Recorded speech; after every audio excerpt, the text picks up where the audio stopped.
Мохамед Али те ли се е надъхвал? Баб на смърт, бързи кредити, отнемат, шот нема Джон Лена, let it be. България е на първо място по бързи кредити. Не знам дали е така, но със сигурност се усеща по този начин. На всеки ъгъл върху някой гараж има надпис "Бързи пари! Кредит за 30 секунди! Шибан дегенерат! Ела тука, жалка! Искаш кинти, нали?" Как да откажеш на такава оферта? Мързима да я Той търся. не знаеш Цуро? Стига бе, човек. Не, моля те. Гулче, кажи ми, че знаеш кой е Цуро. Мога гързе мустак, но давай. Той хубаво, ама не знаеш кой е Цуро Вчера ли? статистика колко много са нараснали бързите кредити в страната. Знам, Как се казва, слава богу. когато дължиш супер много пари? Този младеж го знам още като почна. Почна да ви пускат известия на Айкоза и на вейповете, брат. Сготвени сте. Всяко нещо, което има ток, ще те търси и ще ти пуска реклами. Губим го! Пазете се! Спасявай много повече животи с нашия премиум план. Трябва да го изчакаме, обаче нямам платената версия. 99 на месец. Какво стана, бе? Удари ма ток! Последните ви известия.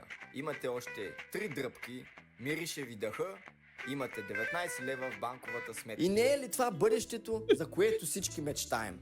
Пасатора да ти напомня, че ти изтича застраховката на колата. Колата да ти напомня, че почивката ти до Гърция не е с твоите пари.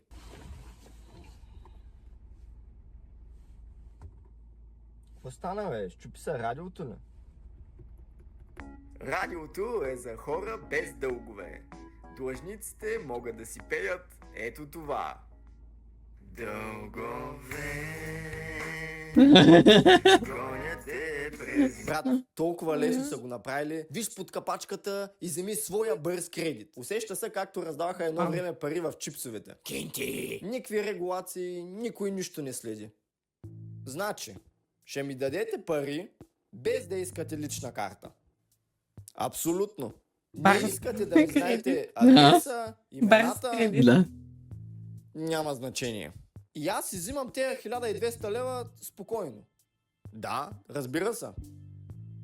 Но, ще те преследва постоянно черен Мерцедес. Тези места не са регулирани по никакъв начин. Бял Мерцедес. И не очаквай, че закона ще се защити, защото Да, сам имаше. си отишъл и си се подписал при някакви съмнителни хора с съмнителни условия. Нали знаете, оная песен След си се какво? подписал при някакви съмнителни хора с... След третата внос пращат писмо на работодателя и на вас предупреждение, че ще бъдете запорирани. Що има толкова запетай на това И нещо? дадени на съд, а след втората почва да заплащат и така жестоки наказателни лихви. Да. След третата, запитая вноска. Запитая, много запитая. съмнителни условия. Нали знаете, оная песен от Търси се по BTV? Тя всъщност е написана за лихвари. Ще те намеря, аз ще те намеря, ще те намеря. Какво направи с тези пари? За какво ти бяха? Взел си бърз кредит да купиш на дъщеря си таблет. Аз съм работил благодаря ти за индексатор. подаръка. О, не, Най-накрая ужас. мога да се упражнявам, за да сбъдна мечтата си да съм моден дизайнер. Само че, заедно с него, идва и шампион по самбо. Дай таблета!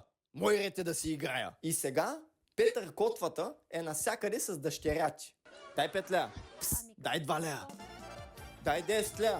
Обикновено, като искаш да се подписваш, не го виждаш котвата. Те слагат жени в тези офиси, за да изглежда по-дружелюбно. Нали, може да се довериш повече на една жена. Странното е, че всички те изглеждат по този начин. Кредитни жени, ще те измамиме. Майко! И всички Ужас. имат татуировка на Христовия кръст. Но мъжлюто е така. Може би си мислят, че значи турбо. Щото много се обича G-класите, бро. Москов 4 G-класите. по 4 джип. 500 конски сили. Да го карат на кафе в центъра на Ямбол. Викам си, чакай да видя колко е трудно да се кандидатства за такова нещо. Попълваш си личната информация и трябва да отбележиш причина за кандидатстване. Лични нужди, ремонт на жилище, погасене на други задължения. Те му казват рефинансиране. Виж колко умно звучи. Рефинансиране.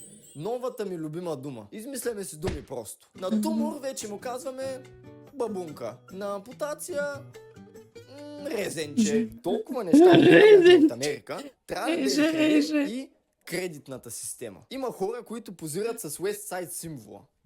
Брат, ти си от Хасково. Гол. Там нямате ли някакъв такъв символ? Примерно. 3 хикса. Лаканда. Американците не ги бърка. Аз като малък не знаех какво е кредитна карта и си мислех, че там всички са богати и могат да си позволят каквото си поискат. Те всъщност цял живот изплащат заеми. Ама те са свикнали с тая система. Те си купуват билети за концерт на изплащане. Ние тук не знаем какво да... Не народ, който все още прави такива снимки, дали е финансово грамотен. Представи си твоята половинка да те накара да отидете на концерт на Руши Виденлиев и ти 5 месеца по-късно още му плащаш за това. Трябва ми време.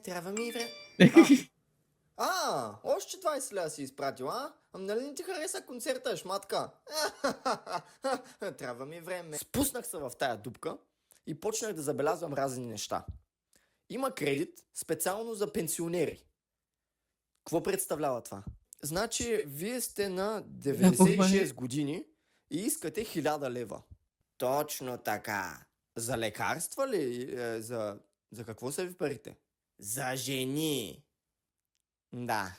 Лихвата е 160% на ден. Няма как, брат. Лихвата трябва да е някаква огромна. Те не знаят ти до кога ще можеш да го изплащаш. От банката ти следят транзакциите. Ти даваш пари само в аптеката. Купуваш мазило за стави и виагра. Аз бих се възползвал от пенсионерския кредит, човек. Fuck it. На 96 години тегля 50 000 лева, 3 дена живея като рок звезда и после се качвам горе. Не трябва, брат. Ще спия 2 чаши вино, няма да се събудя. На тая възраст не ти трябва много. И лъжици мед.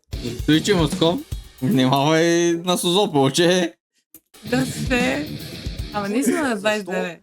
Банките го направиха супер лесно и раздават толкова много кредити, при положение, че все повече хора се самоубиват. Хора, те няма да ви ги върнат тия мангизи, откажете са. Тях не ги е страх да си посегнат на живота. Абе, майната им, човек, 800 лева. Няма да ги влача. Айде да са думкат. Юпи! И все пак, не е на самоубийството, приятели. Ще го изплащаш този кредит по 20 стотинки всеки месец, виж колко забавно звучи. Не можеш да се оставиш на някакви тъпи кредитори, брат. Те могат да пробват да го развиват колкото си искат. Има пенсионерски кредит, има жилищен кредит, има благотворителен кредит. Този е в подкрепа на децата в риск. Като направим всички изчисления, получаваме, че за 10 кредита те ще дарят 10 лева, което са 3 чифта чорапи. Може би това не е зле, защото никой по принцип не очаква, че те ще дарят нещо изобщо. Просто моля ви се, гледайте да са от 100% памук.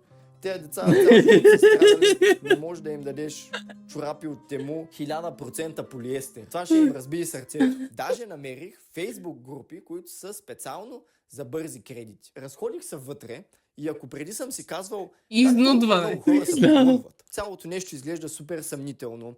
Навсякъде пише едно и също. Една и съща е схемата. След 2 минути във Фейсбук разбрах, че тези хора не могат да четат. На 30 хиляди. Тая буква ми е позната. Голяма част от тях не могат да навържат едно изречение. Интересувал се. Ти откъде си сигурен? Пробва ли да пишеш лъжи, буку? Как така сте сигурни, че е измама? Кой се ме измами? Момичето не е измамница. Кредит до 40 000.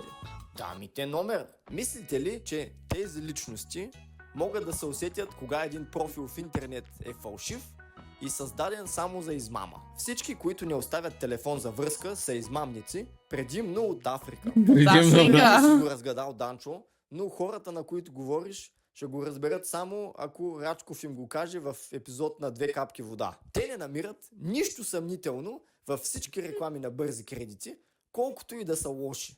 Само за турбогазари. Абсолютно най-добрите условия на бързи кредити в цяла България.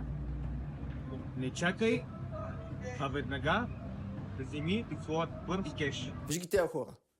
Те говорят като Стиви от Малкълм. Да. Кеша, Пак човек. търсиш. Но също така специални вмирисани поздрави за всички рекламисти, които се опитват да направят кредитите да изглеждат готини и безобидни. Вземи пари и иди на мечтаната екскурзия. Животът не чака, братле. Знаеш ли кой друг не чака, братле? Банката. Малко се забавям с вноските. А, има жилище. Сбербанк. Оп, вече няма жилище. Да. Те затова те питат дали притежаваш собствено жилище, когато кандидатстваш за кредит. После са като някакъв Да. фокусник. Имаш къде да живееш? Пу! Нямаш Нямаш къде къде да да живееш. живееш. Бах тъпто шоу! Има една много сладка кампания, която са измислили да те манипулира да теглиш кредит за детето си. Защото понякога 400 лева може да означава уроците по таеквондо на малкия. Фак тренировките му по таеквондо. Като нямам пари да му платя тренировките, няма да ходи на тренировки. Това не е най-важното. Опитват се да те изкарат, че си лош родител, ако не теглиш кредит. Хората забравихме, че може да живеем спрямо възможностите си. Или какво стана? Мамка му, мивката се е изчупила. Ще трябва да идва майстор. Да взема ли пари на заем от подозрителен човек?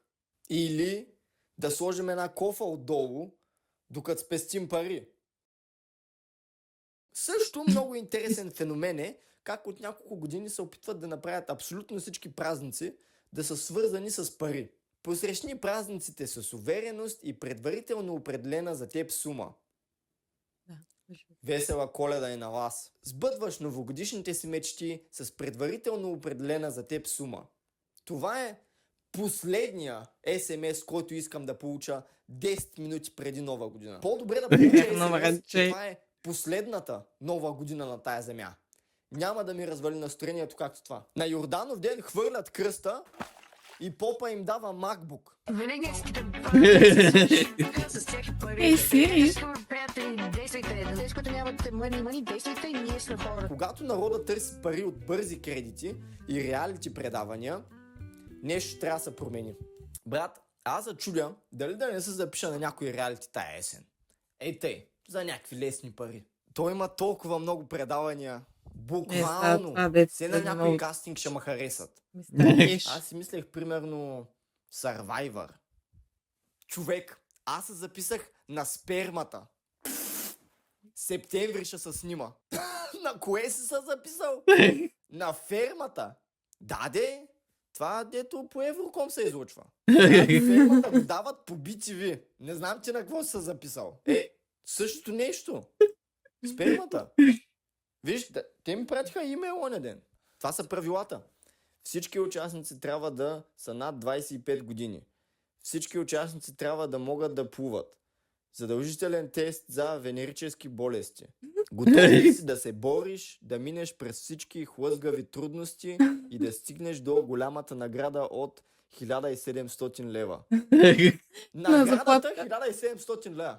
Това не ти ли е малко съмнително? Брат, кой ти ги дава? Това не е награда. Това ти е хонорара. Все едно. Подай ми банския. Трябва да си пратя видеото за кастинга. Дълго време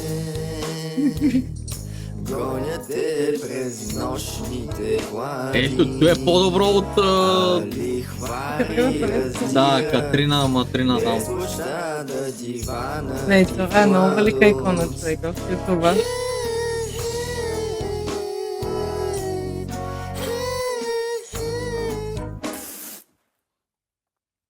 Кой ще записал? Какво каза? На кой се записал? Това е велик. Така е.